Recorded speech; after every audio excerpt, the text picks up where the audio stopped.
can see when it's beyond the border of your lips. You gotta pay attention to your lips. And you're gonna kiss that, and all of that is gonna come out.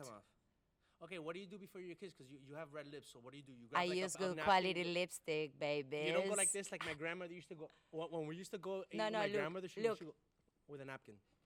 Nothing. Dakyta, let me just.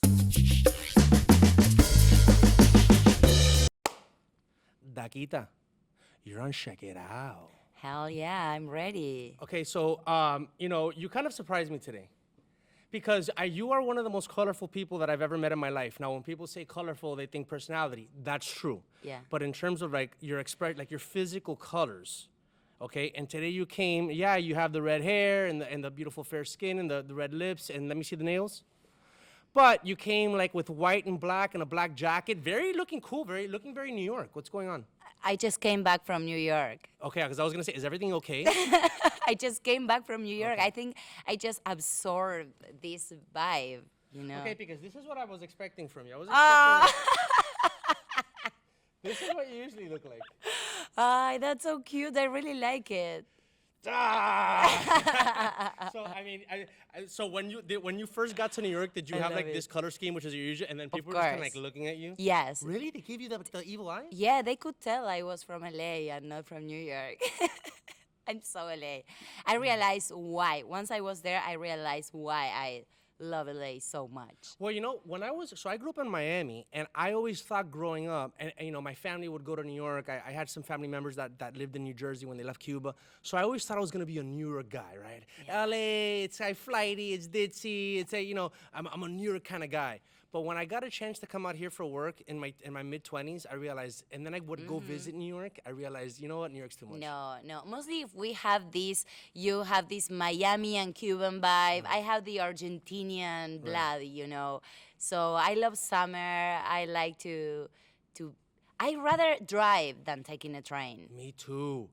And I realized, especially now the subways are supposedly crazy right now, but sitting in a subway and then just the atmosphere, I mean the literal physical ick in the air. Yes. I'd rather be in my car smoking a joint listening to a podcast, although I do get mad in traffic. Yes, but still, you are in your car with your music, you can hit your seat if you're cold. It's like you manage your own vibe. I thought you said hit your seat. Hit. Oh, no, not hit the punch. Hit you can warm up your seat. So your car has a car heater? A seat heater? Yes. I chose the car just because of that. Oh, really? Yes. One time I had a friend, this is like the first time my previous car had the car seat warmer, and I would put the passenger seat warming, and I would tell my friend Ruben, "Hey, Ruben, do you feel anything? Like, is your butt feeling okay?" He's like, "What are you talking about?" And after a while, he's like, "Oh, did you put the car seat heater on?" I'm like, "Oh, I wanted him to think he was going crazy."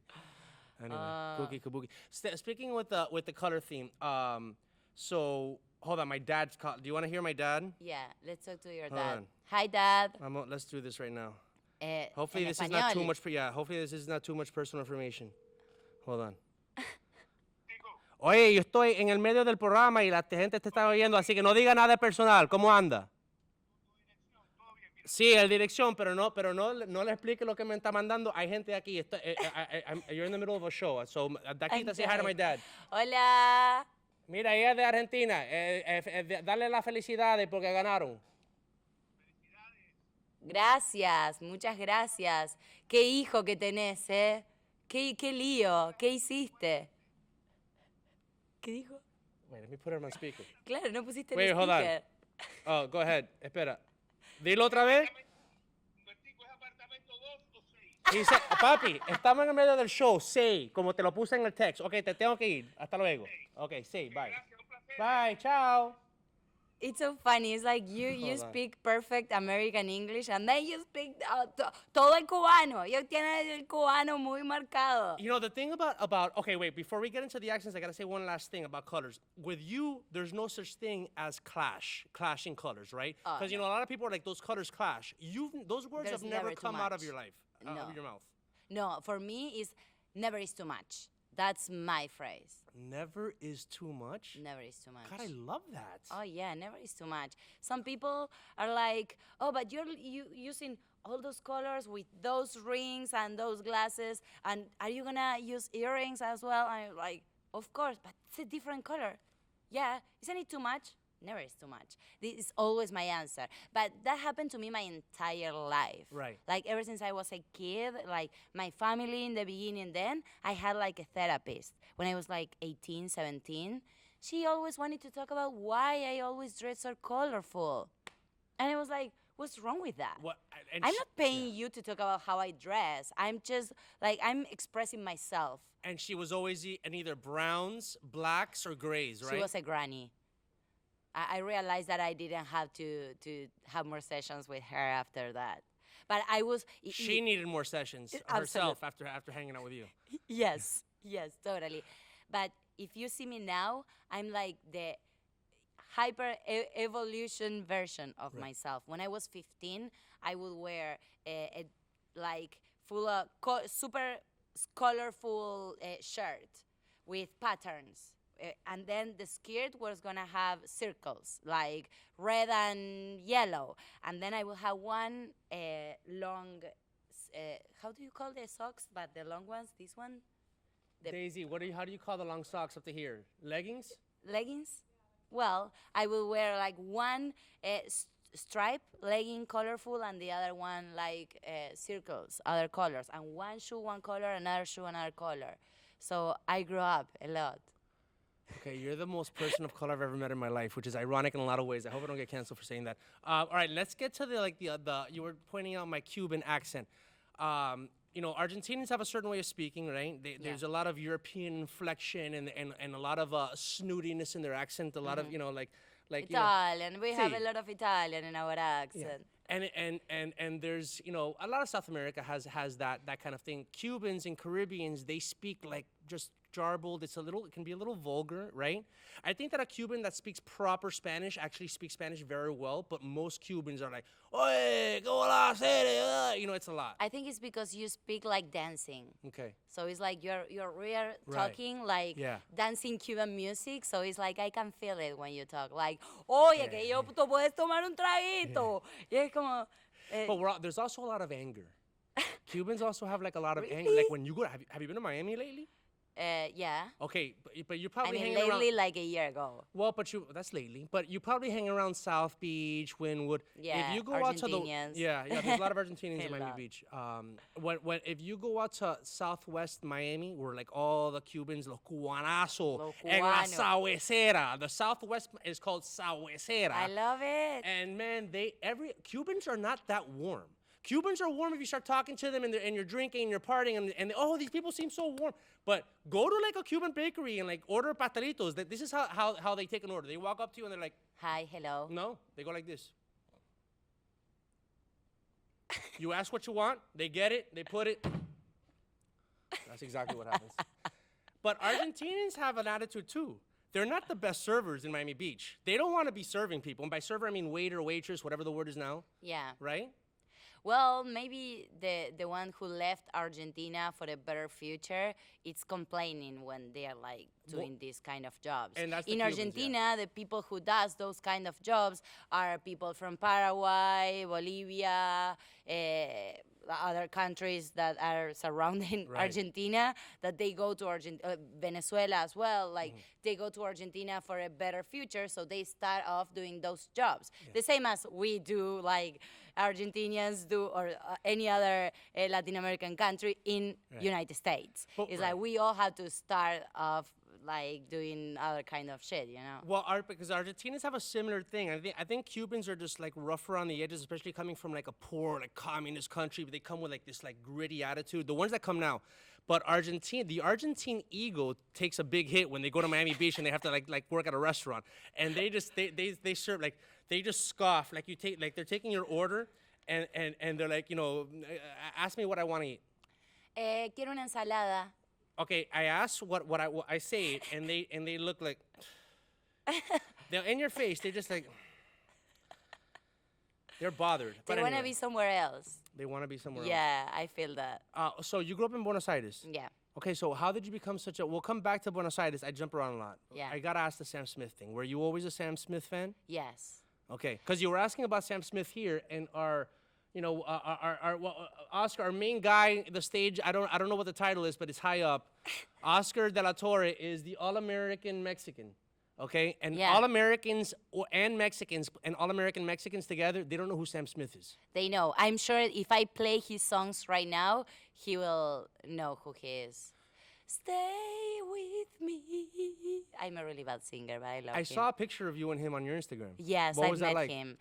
I couldn't believe it. I mean, I always knew I was gonna meet him because what I mostly do is I interview musicians. So I always wanted to meet him, and of course I want to interview him and Lizzo. They are my two favorites, and I've been prepared that interview forever. I don't know when it's gonna happen, but I know it's gonna happen sometime because life is only one, right?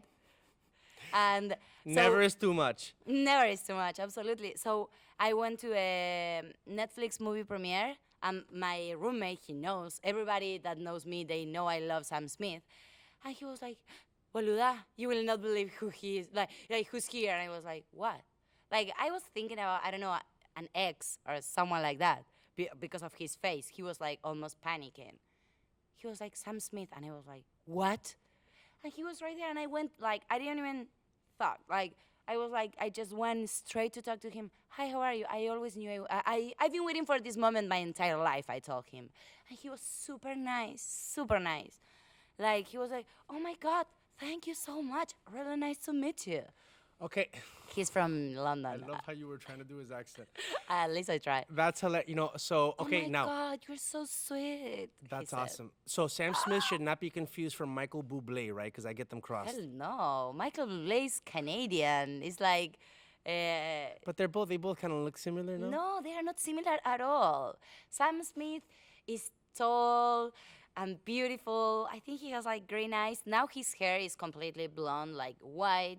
It's like he's super tall. I was Right. surprised about how tall he is. And I don't know, he seems to be a really nice human.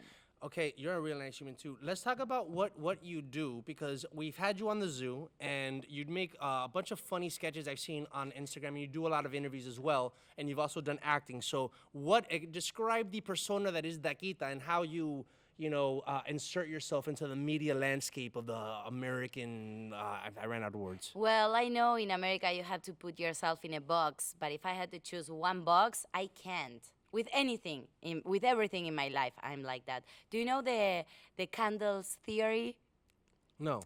I was 6 years old, and my great-grandmother, she told me, you have to have always more than one candle light because you never know when a wind is gonna come.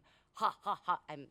She didn't talk like that, but when I play it like a granny, I like to talk like this because it's how I am gonna talk when I'm old. And so I applied that to all in my life.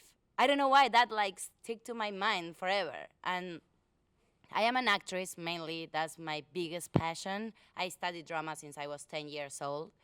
So I gave my whole life to that. I've done telenovelas, TV series, and stuff. Did you in play the villain beginning. or the good girl in the telenovelas? Both. Yeah. Did you play the sane girl or the crazy girl in telenovelas? Bueno. No, I've done a lot. I'm mostly the funny, but I've done also the evil. That's what I can see that. I like that. Yeah. I've done a few like horror stuff, and I like when I get chosen to that kind of stuff. It's stuff that I'm like, okay. Now, what made you, so you were already doing a lot of acting and work in Buenos Aires in Yes. Argentina. And you're from Buenos Aires, right? I'm from Buenos Aires. And yes. so what De made Morón. you what made you want to come to the United States where you you have to learn a different language if you already I'm sure you already No, knew I some didn't English. know it. You didn't Just a little bit. You learned English here? Mostly, yes. I mean, I learned English in Argentina. I used to go to an institute until I was like 18, 19. But I learned like the basics. If I have to travel, I know how to like, don't get lost. I mean, I will get lost anyways, but you know what I mean. It's like for traveling and to communicate, to meet someone, I was fine. But not to live and to work. When I'm also soy locutora. It doesn't exist in the States, this career where I study. But it's Locutora like sounds like crazy person. Locutora. What is that? No, it's like a broadcaster. It's like a career, 3 years career that you learn how to be a TV host, radio host, to do dubbing, to be a journalist, to do interviews, to do like everything on radio or TV. So I always had like being a TV host as my plan B. It's funny, the plan B thing. I just took it, so that's why I like my mind went there. Wait, what is plan? Nothing. Oh, No, nothing. Yeah, the I was thing? like, well, I was taking like being a TV host as a plan B, and then I ended up being a radio host, and then a TV host, and that became like my main thing. And one day I was driving, going to interview a big Uruguayan band that everybody loves that band in Argentina, and I was driving. What's the name of the band? I don't remember. I don't really let's like leave it at them, that. so I don't wanna. Oh, really? Okay, then just. But it's a big. No, I don't remember. Like honestly, Mana. I don't remember the name. What's the no, Argentinian band? I said from Uruguay. Uruguay. Yes, but they were so nice when I did the interview. They were super nice, but I was driving. It was like super random. I was like, I have to be interviewing Justin Bieber, The Weeknd, Ed Sheeran, I don't know, Katy Perry, Rihanna. Like my Sam Smith. mind said all of that. Yes, but I think I was listening to one of these guys, so that's why my mind said that. And I was like, well, so I have to study English harder. So I started to study English like for 2 years. And then one day, it's like, I felt it was a week before I turned 29. So I think I got the 30th crisis that I kind of did everything I wanted in Argentina, but at the same time, I wanted like way more. Like I felt like inside of me, I had like a lion and I wanted to eat the entire jungle. And I didn't have that jungle anymore. Like I felt like it was like a roof in Argentina. Wow. Like acting wise, I wanted to at least to have the opportunity to challenge myself. I want to act in a Marvel superhero movie since I was a kid. Now, I want to know the mentality because, like, you know, anyone coming here from not even Latin America, it could be Europe, Africa, Asia, that doesn't speak English naturally. You know that you're going to have a challenge in the sense that, of course, there's a lot of characters that have accents. There's a lot of foreign characters in our movies. You can build a character around somebody and make them, you know, whatever that person is. Pero do you know, okay, I'm not going to be getting like the American girl. I'm not the American girl. Right. I don't want to represent them. That means that you have a smaller. I know. And you're willing to take that risk. Well, I know, and I grew up wanting to be an actress with the entire world telling me, well, but not everybody make it, not everybody make it.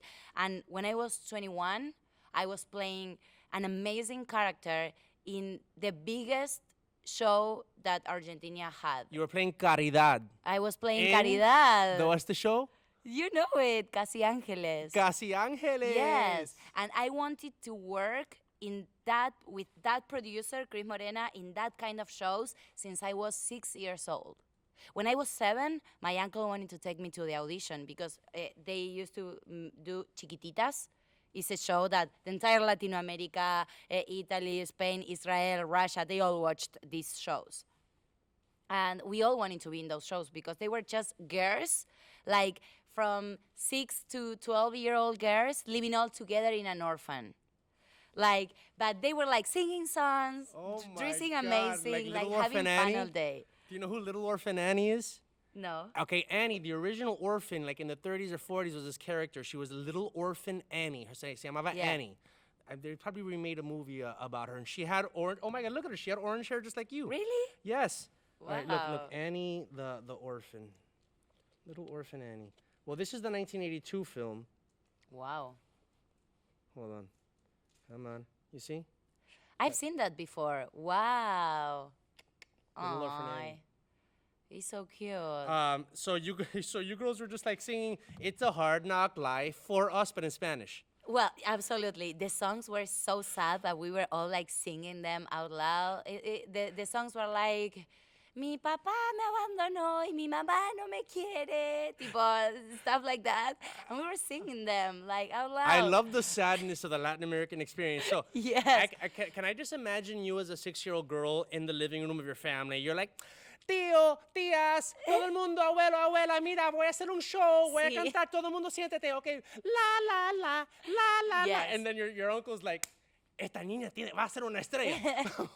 See, absolutely. It was like that. So my uncle wanted to take me to this audition, and my parents didn't let me. And I cried for a week, and I swore them, I'm gonna make it no matter what. And they said, well, after you finish high school and after having like a normal childhood without having to work and without being a celebrity child, we're gonna support you if it's your vocation, your passion. Like, be ready for that. Study. So I started drama when I was 10, and then I kept studying, and then they saw that I was taking it serious, that it was really my passion. So I started to study drama with a big Argentinian like actress and teacher when I was like 16, 17. And I think that really changed my mind, and I was sure that I wanted to do that for life. Like, I always knew it. Okay, I gotta tell you something about, because I can imagine you're an amazing actress because you're very present. Like, you're very, and I don't think that you're thrown off by a lot, okay? And so, but I can imagine when you were doing the drama, because you are kind of quirky naturally, that you're doing a good job doing drama, and they're like, Dakyta, or Daniela at this point, maybe, right? Or am I not supposed to say your real name? No, it's fine, yeah. Yeah, it's on your Instagram, right? Daniela, we have to be serious, okay? But I am being serious. No. And then it's like, all right, try one more time. And then they were like, okay. For drama, you can do one thing. You can play evil. Absolutely, yes. But like the nice girl in the drama, we're going to give that to somebody else. Maybe. And then you're going to kill her in the movie. Well, no, I think that when I'm doing drama, all the jokes come to my mind constantly. It's like every time we are like, I'm talking with the director, we are reading the scene, we are like setting up the scene and everything, we are rehearsing, and all the jokes come to my mind like constantly. So for me, the only hard part to the drama is I had to be really like concentrated to not make jokes, to put the jokes aside of my on my mind. But I'm also like very well trained, so I can really go for the drama and be really like cry and be really like dramatic. You can cry and on everything. command?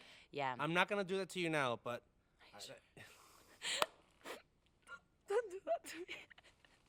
No, I'm crying. It's contagious. You should just... But- can you imagine you bust out into crying and then all of a sudden it's like, Dakyta, are you crying? Are you laughing? I'm laughing. I'm sorry. No, but you know what? What you just say. When I was studying locución in the TV subject, you learn a lot how to do the news. So first and second year, I was doing like the news, and that was my favorite subject. So I always make like the best TV shows, and you had to prepare a TV show one per week for like the career, and I loved it. It was my favorite subject. So, and at the end of the year, the teacher put me 7. I was like, it's okay, I accept it, but why? It was a personal thing. No, you know what he said? Oh, because this year I had to evaluate news. And you're always saying the news with a smile. You cannot be saying the news with smiling. I mean, you're saying something tragic. And I was like, oh, okay, so I learned. And yesterday, it was the first time in my life that I had to say something dramatic in a news show.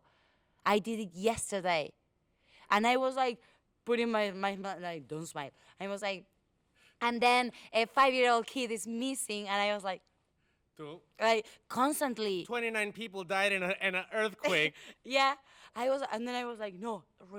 So I remember that teacher who taught me that. Okay, so now I want to talk about you're really good at like makeup and stuff like that, right?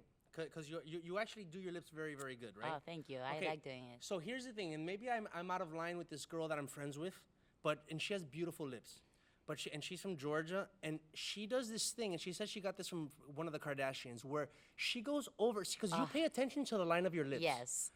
These girls are going past the border of their lips, and I'm telling, I call her the doe. I'm not gonna use her real name. I call her the doe. The doe is a female deer. Okay. And I'm like, doe, like you have beautiful lips. already. You don't have to extend them, and then she kills the little indentation. You know, you have a beautiful indentation. She goes so past that it's just like lipstick beyond, and it just looks like I get it, but don't you think that's better that than fillers? No, because for her specifically, she doesn't need them. She already has nice Nobody lips. needs fillers. Everybody is beautiful how they are, but they Right. all use fillers because the Kardashians also use fillers. Yeah. But they use fillers and they also do the line. And it's like you can see when it's too beyond the border much. of your lips. You gotta pay attention to your lips. And you're gonna kiss that, and Right. all of that is gonna come It's gonna out. come off. Okay, what do you do before you kiss? Because you have red lips, so what do you do? You I grab, like, use a good napkin. quality lipstick, baby. You don't go like this, like my grandmother used to go. When we used to go eat No, with no, my look, grandmother, she look. would go with a napkin. Nothing. Dakyta, let me just hold on and take that in and process that for a second. I just use good quality stuff, guys. I Did can you do see everything that? with this. Okay, you're so funny. Oh my gosh.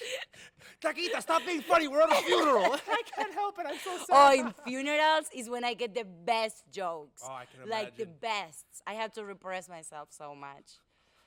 Yeah. I'm thinking about that. I think it's a survival thing that How long have you been in the States? 5 years Okay, good. almost. And your family misses you? Yes, I miss them so much. How is Argentina doing after the World Cup? Is it bringing the country together? I mean, it's amazing. That's They like the are biggest thing. still celebrating. I still see my friends uploading selfies with the jersey saying we are the world champions. Like today, I saw that. It's crazy. It's like they are still happy. My brother, he's a huge soccer fan. Mm-hmm. He's still happy for that. And it's big like, dude, this happened a month ago. They are still happy. And you know what? It's the only thing that put the entire country together. Because the country is very separated by politics. Yeah. I think it's like that in everybody, Right. everywhere in the world. It's Right like now, that. it's But absolutely. Argentina has been very harsh with it lately, like the past 15 years. Like it's very hard. The really close friends, families are separated for politics. And this was the first time that I saw the entire country really together, celebrating. Did you see all these images? 4 million people in the obelisco celebrating. They took over the highways. Wow. They were on top of bus stations, on top of lights, the traffic lights.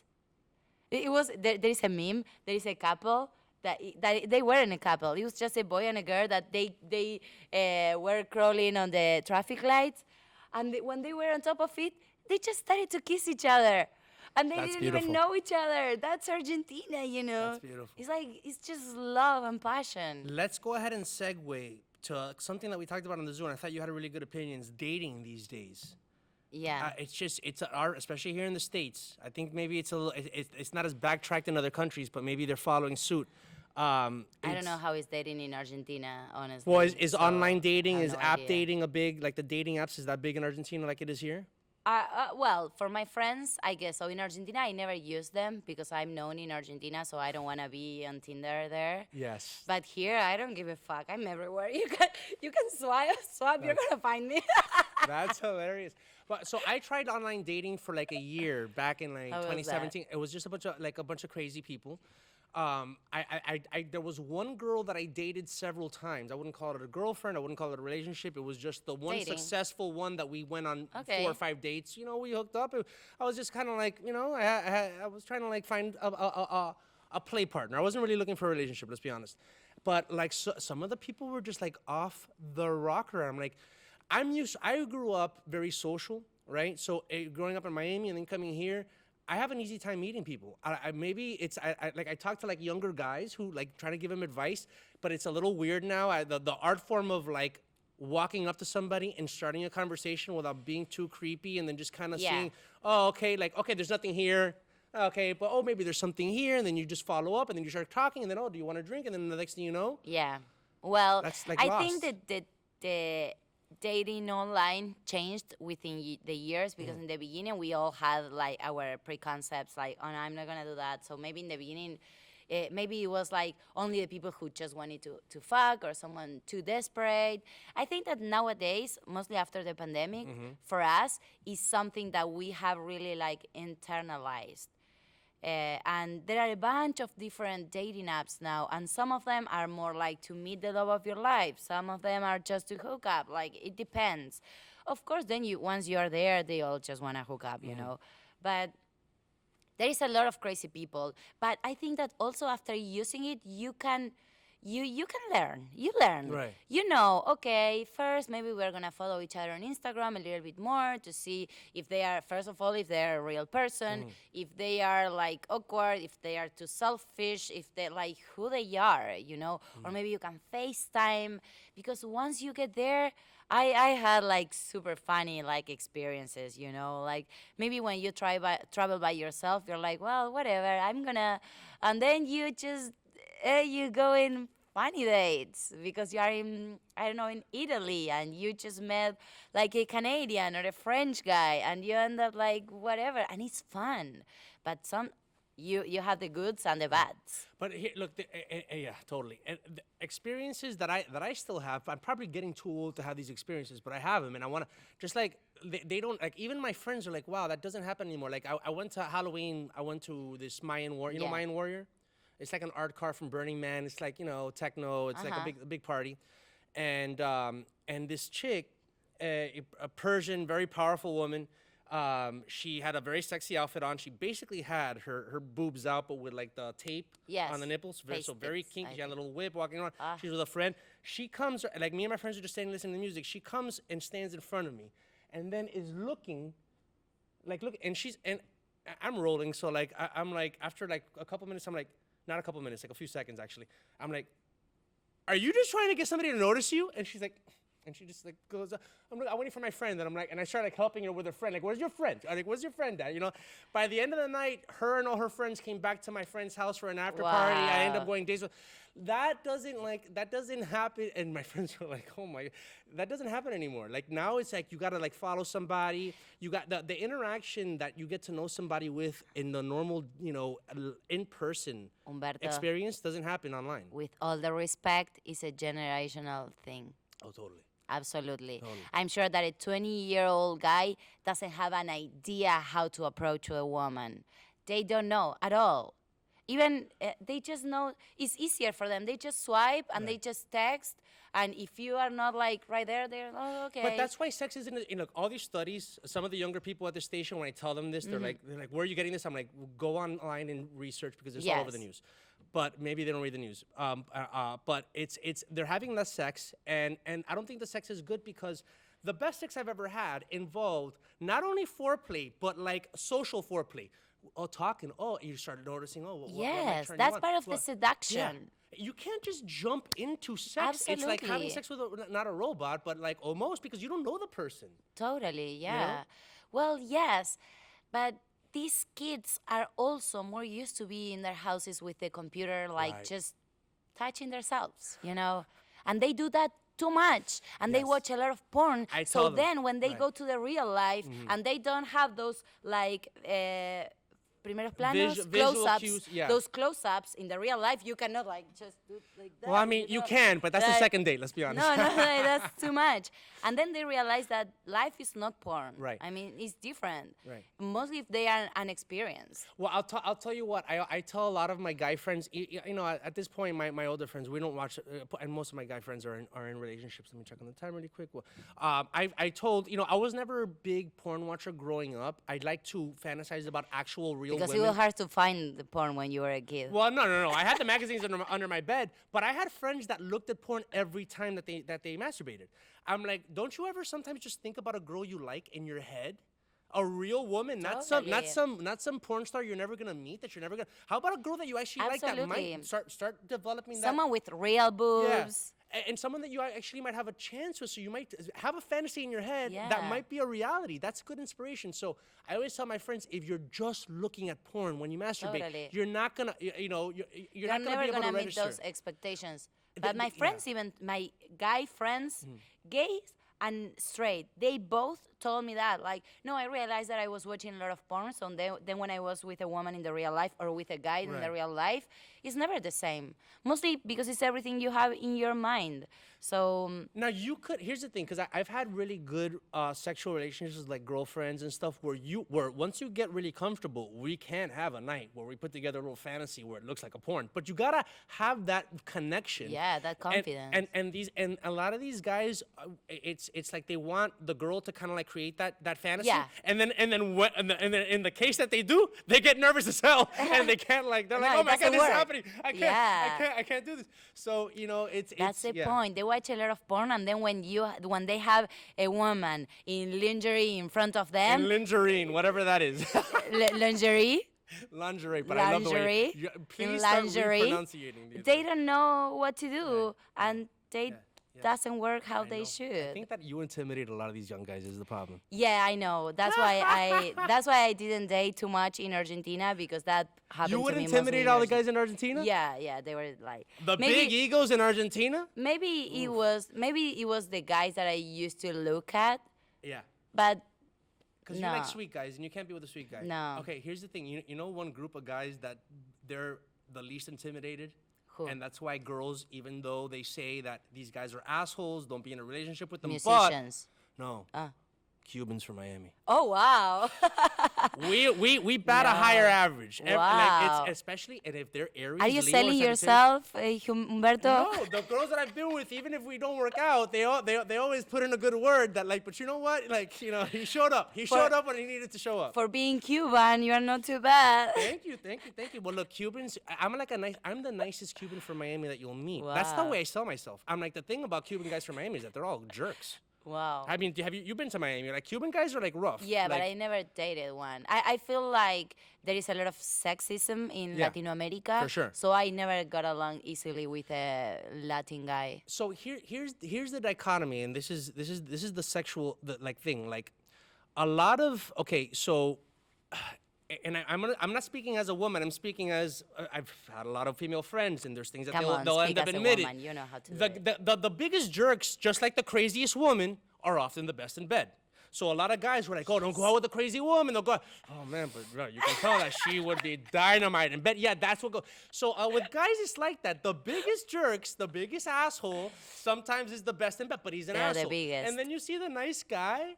And he's like, oh my God, he's so sweet. This is what I want to take No, home. And then you but- take him home, and he's like this cat. Yeah. Yeah, what do we do No, now? And you're like, oh God, we don't why want- don't we want get the cats. jerk in here for the sex, and then I'll take the nice guy back to my family. That's why I have a few. You have a rotation. Okay. Yes, you have sex with the one that knows how to do Right. it, and you go to the theater to watch a movie with a cute one. With the cute, yeah. Now, because here's the thing with women, That's another theory. Es la teoría modular. I don't know how to say it in English. You know the furniture that you can use it separately or Right. put it all together? Yeah. Yeah. So you use one for like to go to watch a movie, another one for sex, another one to I don't know, to a music show, and then you. And another one to have political conversations with.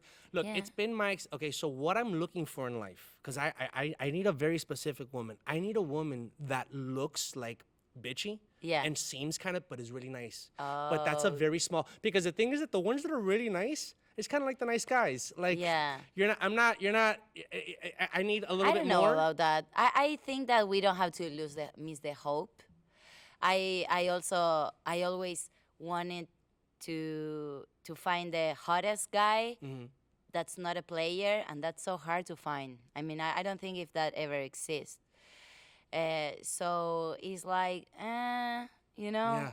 so hard to find. I don't know if that even exists. So I'm not losing the hopes. Right. I'm still dreaming Yeah.